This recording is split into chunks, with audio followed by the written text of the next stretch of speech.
I have been coming every summer to teach at Harvard, where I got my PhD, and I also taught for many years before going back to India.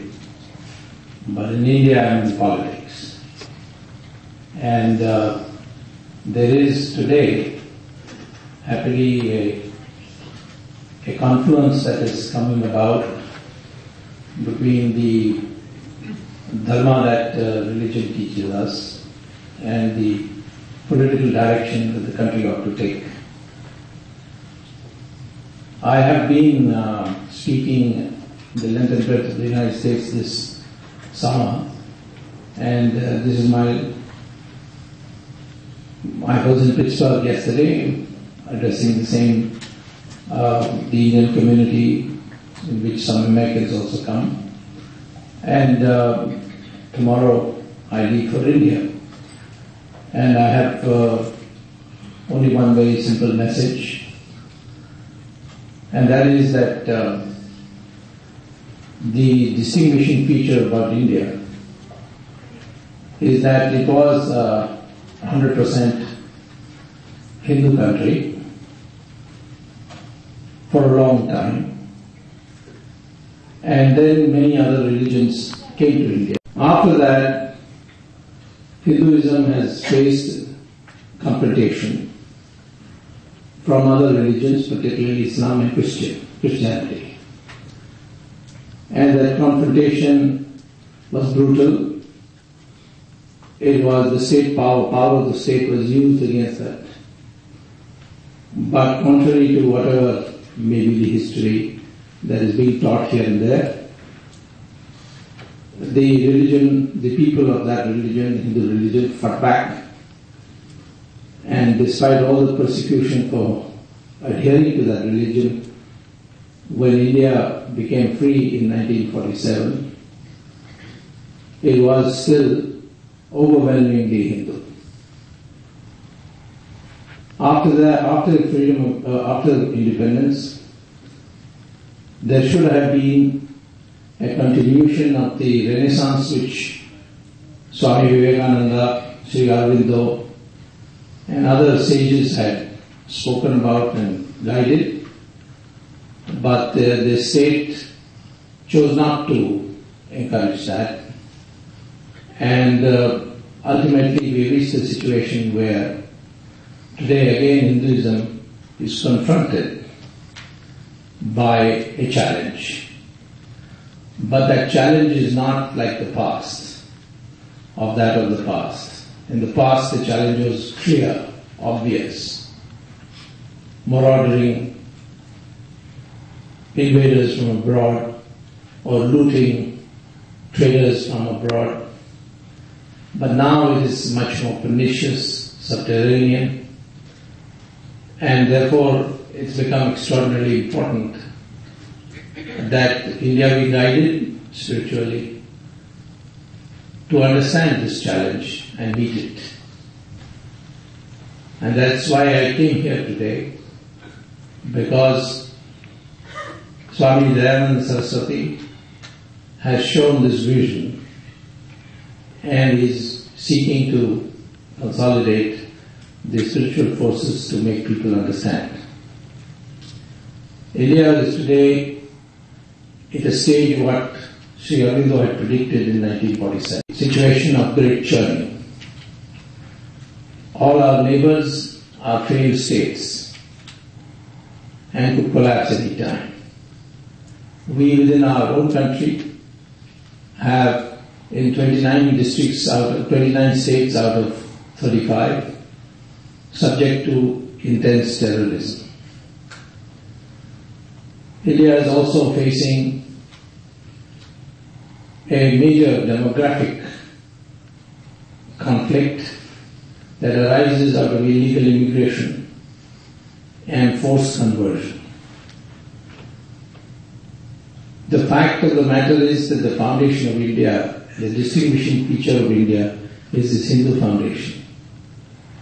And the moment the character of India deviates from that, it ceases to be India. And it is that particular foundation which is under attack. So we now find religious institutions coming under an attack from the state.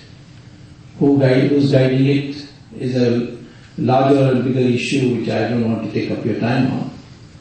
But the Kanchi Shankaracharya issue is an issue which should concern all of us, because the Supreme Court has already held and the Madras High Court has subsequently held that the case lacks prima facie basis. And it's a matter of great tension and sorrow that not only enlightened Hindus are not awake to it, but leaders of religious denominations other than Hinduism, particularly Christianity and Islam, have chosen to keep quiet. And we know what happened to Germany when people kept quiet. We know anywhere where people keep quiet. So the religious institutions today are being bombarded, devalued, defamed in a very insidious way. And we also find people coming from abroad who in their own country are discredited, are under investigation, are accused of fraud. And they come to India, discredit the religion that they say they represent, and engage in money-based conversions. So this is the third threat that Hinduism is facing. And finally, there is a great deal of devaluation, erosion of the authority of India in a variety of ways. And therefore, altogether, this multidimensional threat has to be met. And it is in this regard that spiritual guidance is extraordinarily important. Swamiji is already held gatherings of all religious leaders. He has a very important one coming up in Bombay, or Mumbai as it's now called. And I think that you may indeed visualize, if one were to look at it positively, that what Sri Aurobindo said in 1947, that there will come a time, and he thought it would be more than 50 years, when there will be a great churning in India, and out of that a renaissance in Hinduism will rise, and India will again become a center of spiritual glory, in addition to the material prosperity that India had in the past. That India is headed towards material prosperity, there is no doubt now. Everybody is talking about the race between India and China, and how United States, India and China will be the triumvirate of the 2020s. And the latest to join that bandwagon is the Business Week, which has a front page story which is running in 40 pages about how India and China are going to share power with the United States to create this kind of a world. But the more important thing would be India's traditional glory, and that is the spiritual message that it gives. And I think that is essentially where the confluence between politics and religion, not in terms of theocracy, which India has never been, or at least the Hindu religion has never preached theocracy, but in terms of deriving values from religion in the conduct of political affairs. And this is the goal to which I am working, and essentially I came for inspiration, and I am honored that Swamiji thought it fit to ask me to say a few words. Thank you very much.